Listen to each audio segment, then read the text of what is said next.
I still remember the exact moment when my mother-in-law Barbara's face contorted with rage, her perfectly manicured finger pointing at me across our kitchen table. "You are so nosy, Olivia. This is a family matter, and you need to stay in your lane." The irony wasn't lost on me. Apparently, I wasn't family when it came to decisions about our money. But I was definitely family when they needed financial help.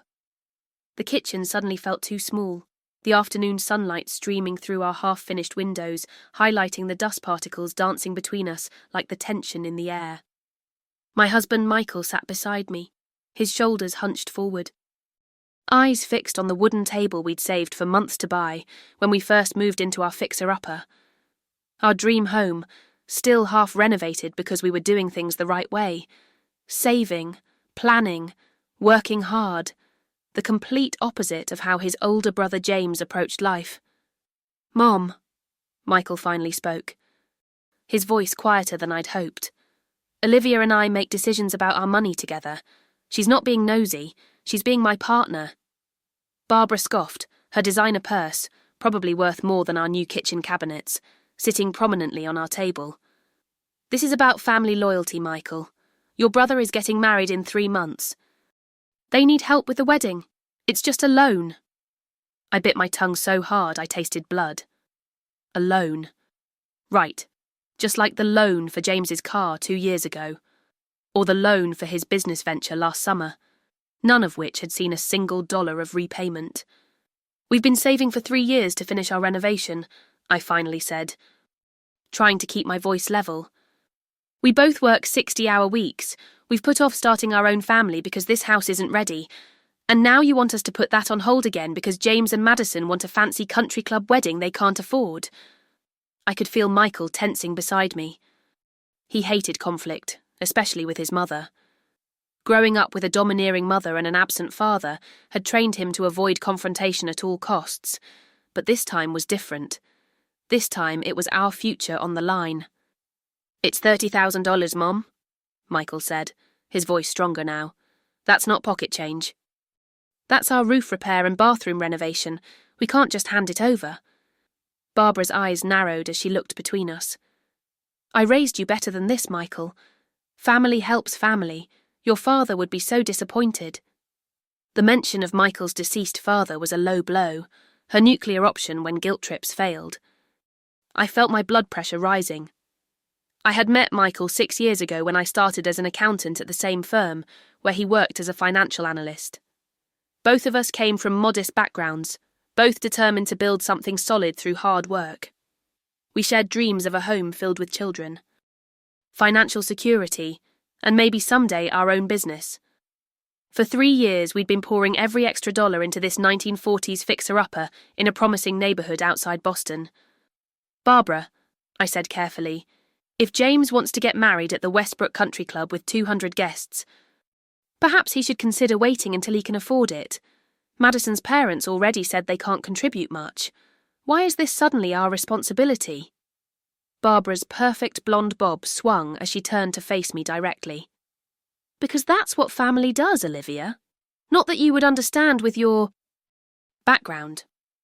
My background being that I grew up with a single mother who worked 3 jobs to put me through college, a woman who taught me the value of self-reliance and never spending money you don't have. "Mum, that's enough," Michael said, standing suddenly. "Olivia's right. We're not doing this again.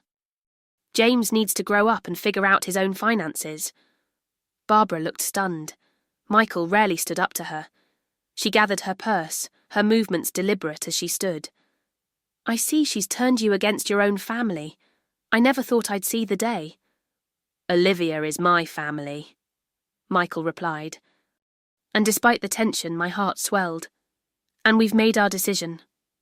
After Barbara left in a huff, slamming our front door hard enough to rattle the new windows we'd just installed, Michael collapsed back into his chair. "I'm sorry," he whispered. "I knew this would happen." I reached for his hand across the table. "You have nothing to apologise for. This is our life, our future. We're doing the right thing." What I didn't know then was that this confrontation was just the beginning.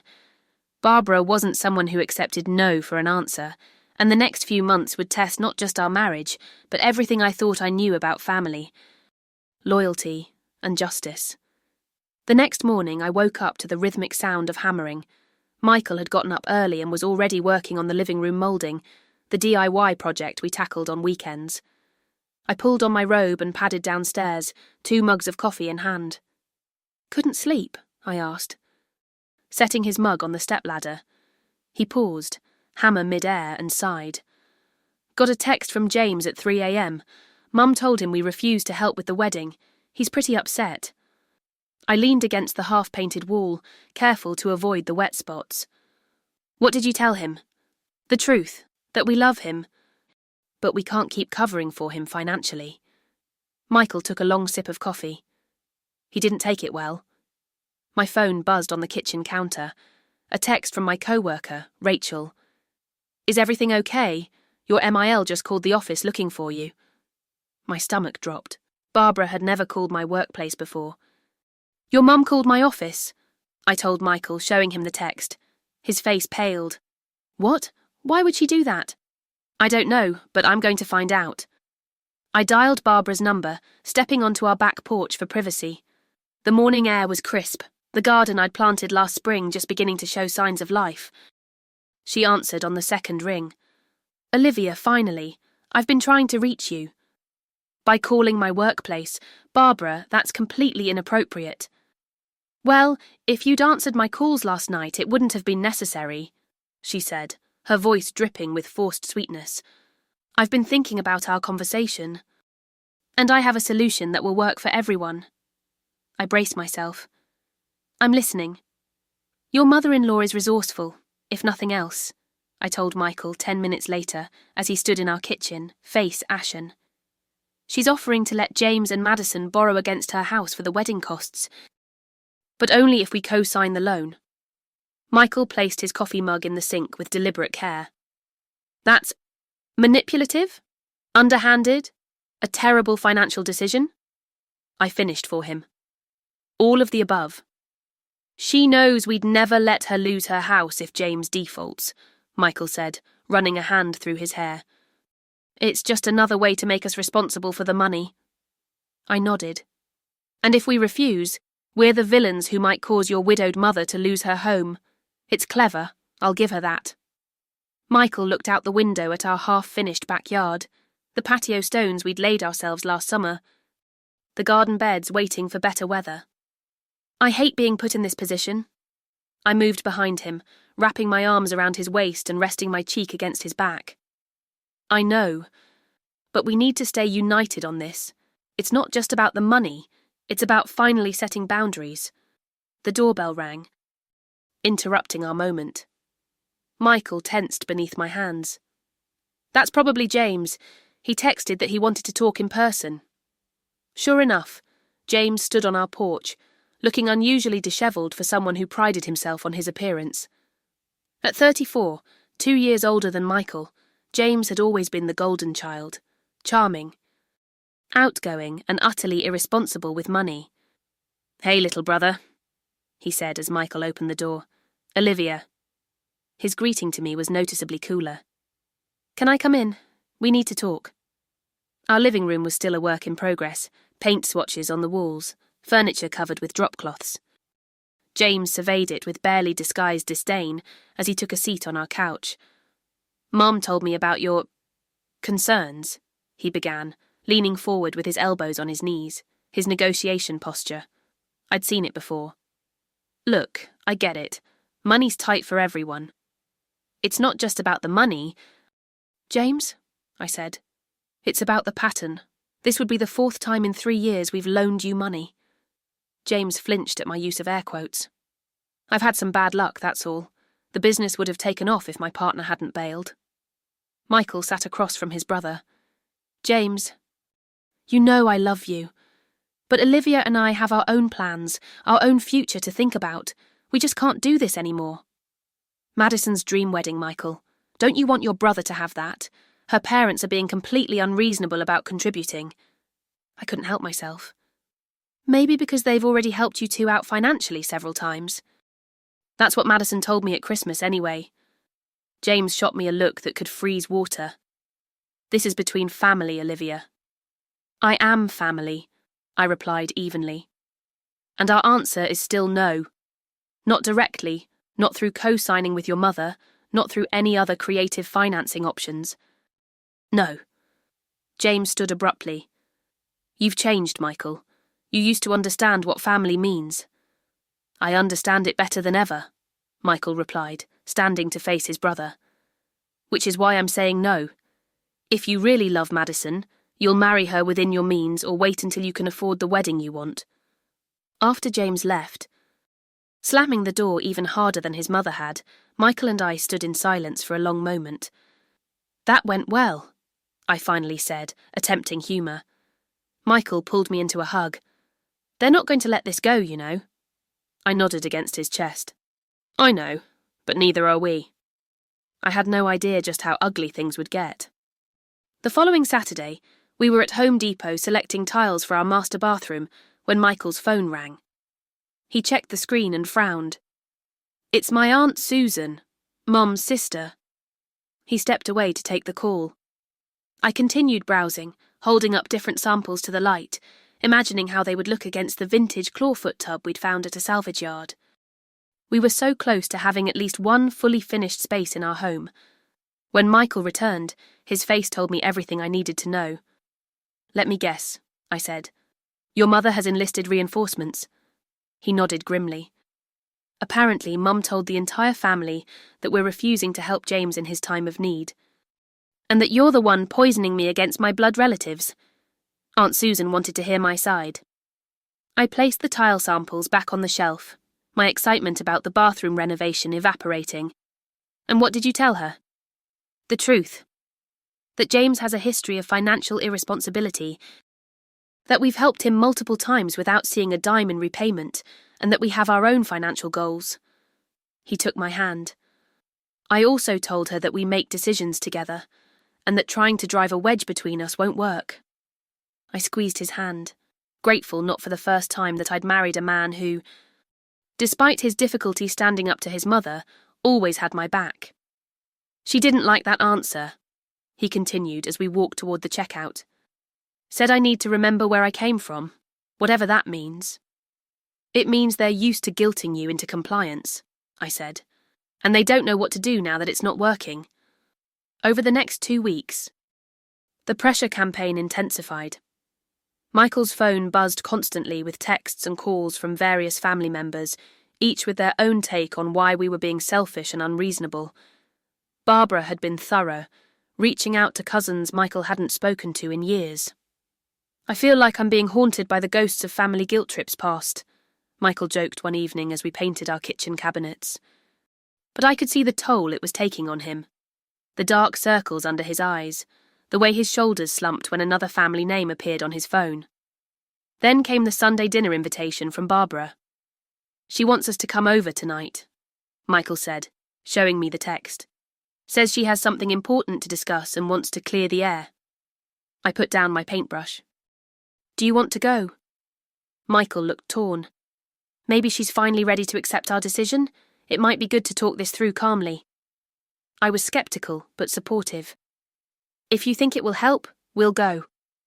Barbara's house in the affluent suburb of Wellesley was where Michael had grown up, a 4-bedroom colonial with perfect landscaping and an interior that looked like it had been lifted from a design magazine. Everything in its place, everything for show. Michael, Olivia, come in, come in. Barbara greeted us at the door with unusual warmth. She was wearing an expensive-looking blue dress and pearls, as if this were a special occasion. Dinner's almost ready. As we entered the dining room, I froze. Sitting at the table were not just James and his fiancée Madison, but also Barbara's sister Susan and her husband, along with 2 other couples I recognised as long-time family friends. What's this? Michael asked, his voice tight. Barbara smiled brightly. Just a family dinner. I thought it would be nice for us all to talk together. It was an ambush. Barbara had assembled a jury of Michael's family and friends to pressure us into changing our minds. The realisation must have shown on my face because Madison, a sweet girl who I suspected was beginning to realise what she was marrying into, gave me a sympathetic look. Dinner was excruciating. Barbara had prepared all of Michael's favourite foods, and the conversation was kept deliberately light until dessert was served. Then Barbara clinked her glass with a spoon. "I want to thank everyone for coming tonight," she began, her voice taking on the tone of someone making a rehearsed speech.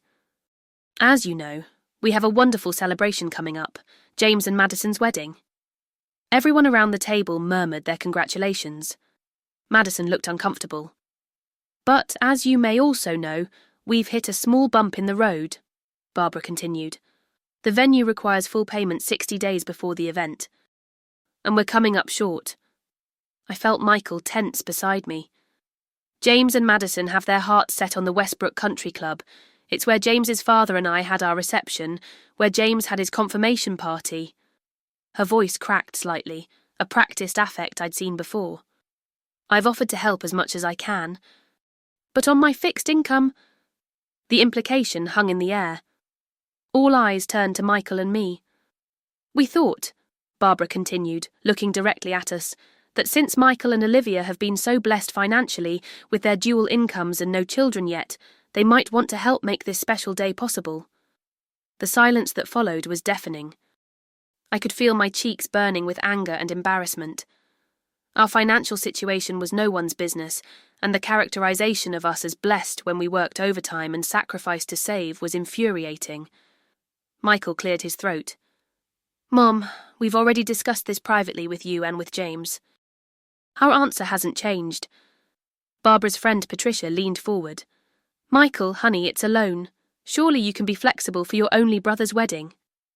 "We've loaned James money 3 times in the past," I said quietly.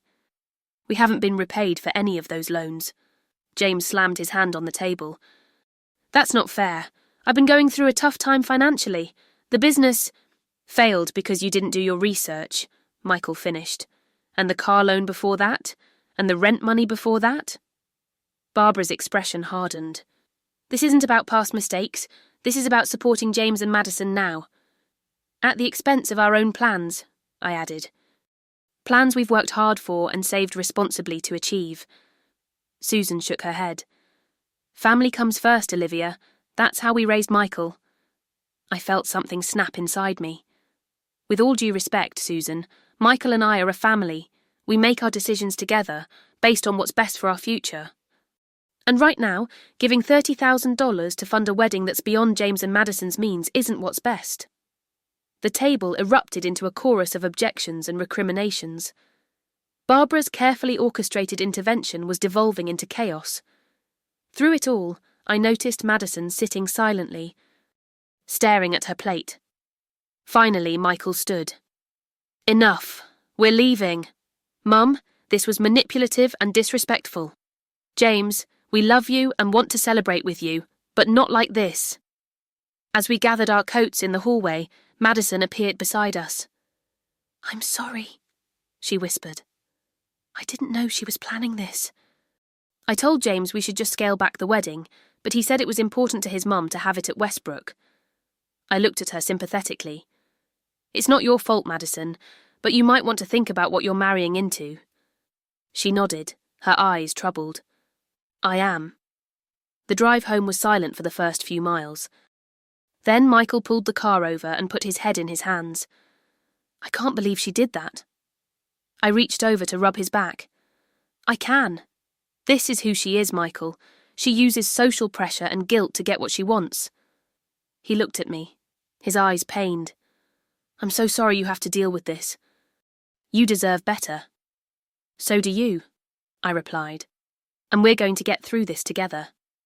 What I didn't realise then was that Barbara was just getting started, and her next move would threaten not just our renovation plans, but our entire financial future.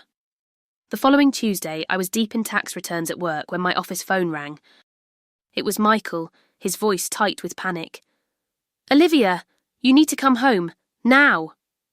"What's wrong?" I asked, already packing up my things. "The bank called. There's been an application for a home equity line of credit on our house for $50,000. My blood ran cold. "That's impossible. We never applied for that." "I know. But apparently someone did, using our information." I raced home to find Michael at our kitchen table, a spread of papers before him and our laptop open. His face was ashen. "I don't understand," I said, setting my bag down. "How could this happen?" Michael pushed a document toward me. The application was submitted online last week. They used my social security number, our address, employment information, everything.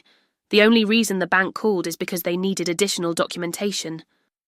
I sank into a chair. Identity theft, but who would?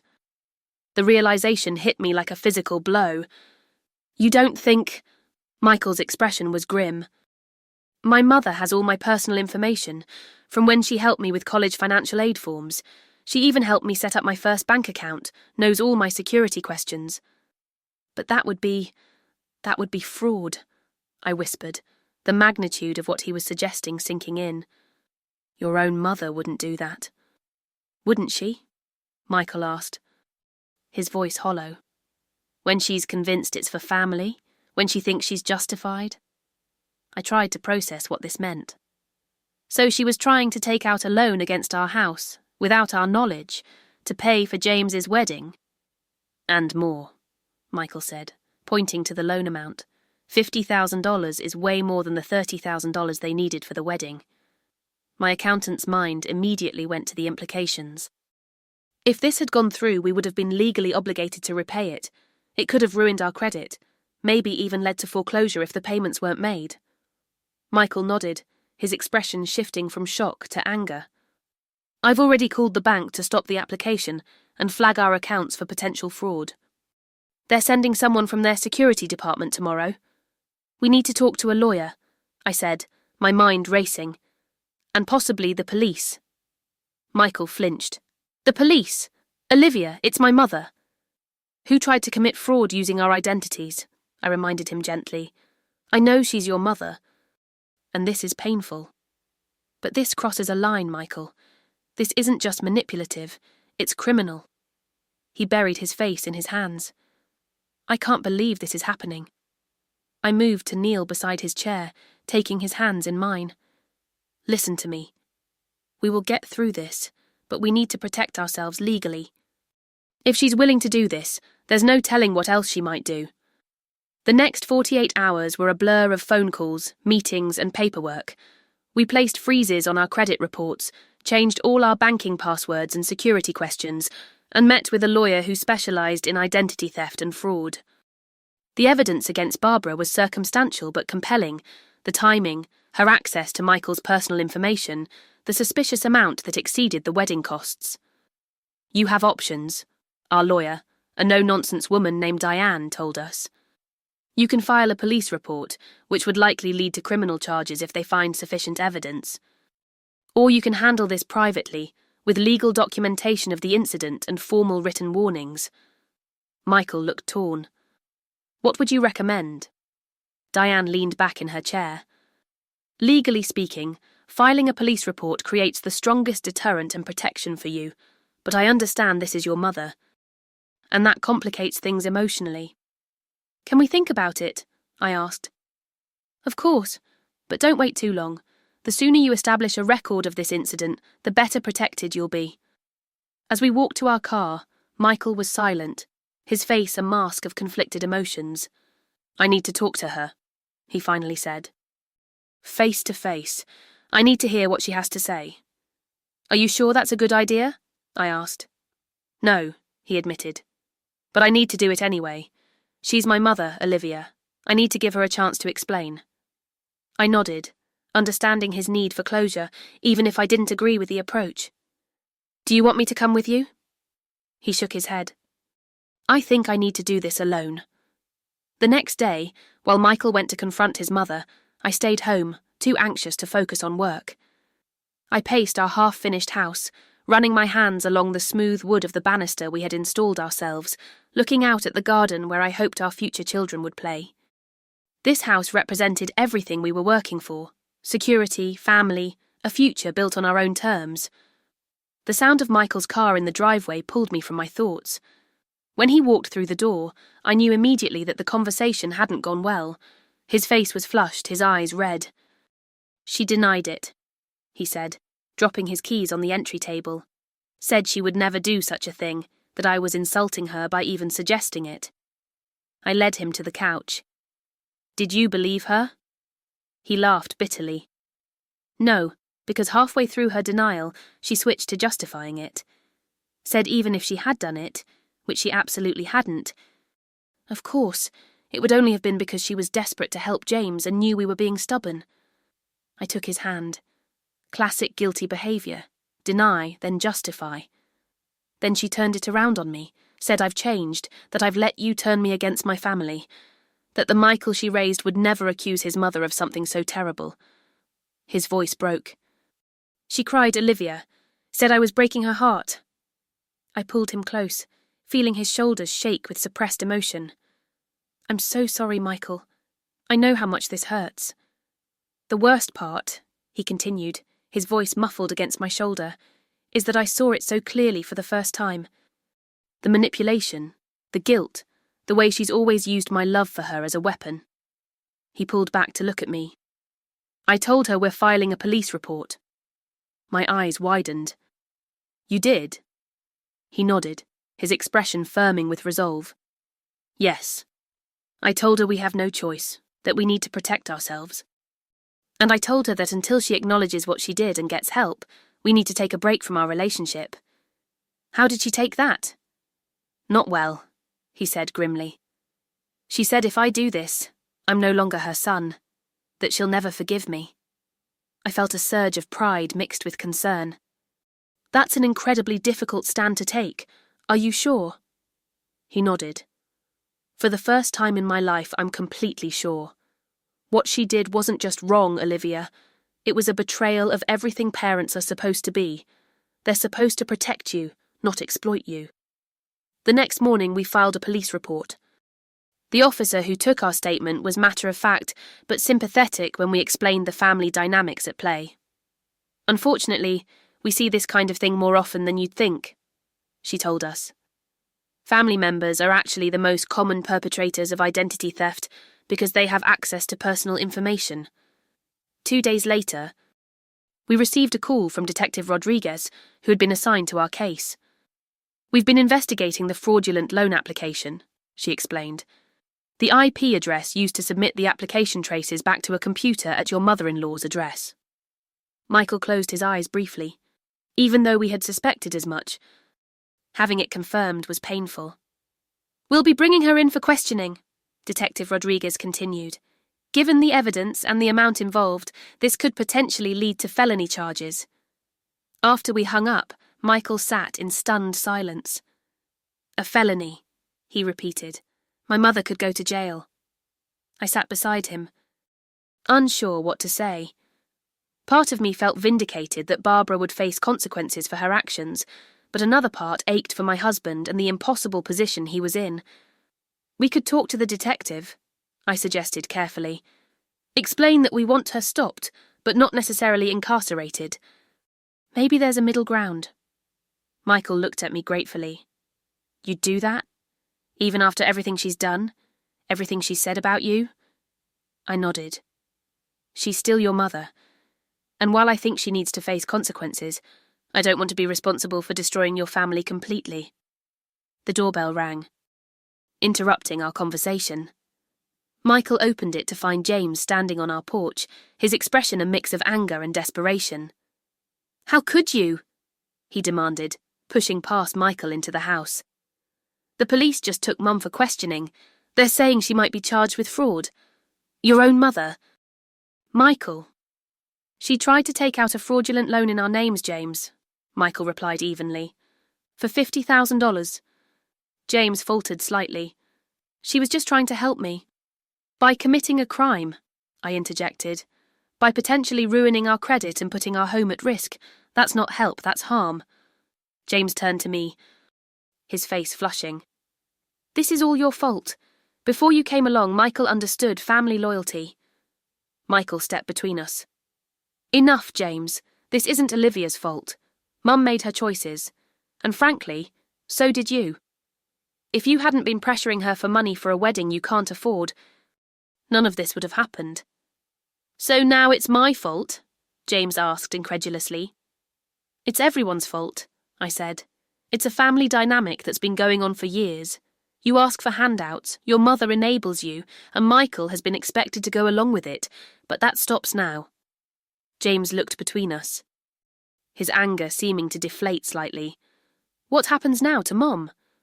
We don't know yet, Michael said, but we're going to talk to the detective. We don't want her to go to jail, but there have to be consequences, James. This can't just be swept under the rug. After James left, promising to meet us at the police station, Michael and I sat in our living room, the weight of the situation pressing down on us. Whatever happens, I told him, taking his hand, we'll face it together. As a family. He squeezed my hand. The real kind. The next few weeks were a whirlwind of legal proceedings, family drama, and difficult conversations. Barbara was formally charged with identity theft and fraud, but thanks to our discussion with Detective Rodriguez and the district attorney, a plea deal was arranged. In exchange for full confession, repayment of all expenses incurred, and mandatory financial counselling, she would avoid jail time and receive probation. The hardest part for Michael was hearing his mother finally admit what she had done. In the stark setting of a police interview room, with her lawyer present, Barbara confessed to using Michael's personal information to apply for the loan. I was desperate, she explained, her voice small. James and Madison had their hearts set on this wedding, and I'd already promised I would make it happen. I thought I could take out the loan, help them with the wedding, and pay it back before Michael and Olivia even knew about it. And the extra $20,000? The detective asked. The wedding was only going to cost $30,000. Barbara looked down. James has some gambling debts. I was going to help him clear those too. Michael's face showed his shock. This was news to him. James had never mentioned gambling problems. Mrs. Campbell, the detective continued, did you consider what would happen if you couldn't repay the loan? I didn't think that far ahead, Barbara admitted. I just needed to solve the immediate problem.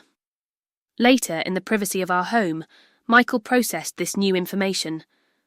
Gambling debts, that explains so much about James's constant need for money. He looked at me, his expression pained. How did I not see it? Because they didn't want you to, I said gently. They kept you in the dark because you were useful as the family safety net.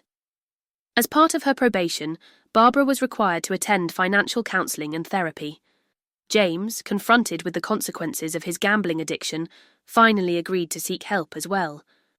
The elaborate wedding plans were scrapped in favour of a small ceremony in Madison's parents' backyard, a decision that Madison, to her credit, not only accepted but embraced. I never wanted all that fancy stuff anyway, she confided to me over coffee one afternoon. That was all James and Barbara. I just wanted to marry the man I love. She paused, stirring her latte. Though I'm starting to wonder if I really know who that is. People can change, I told her, thinking of how much Michael had grown through this ordeal.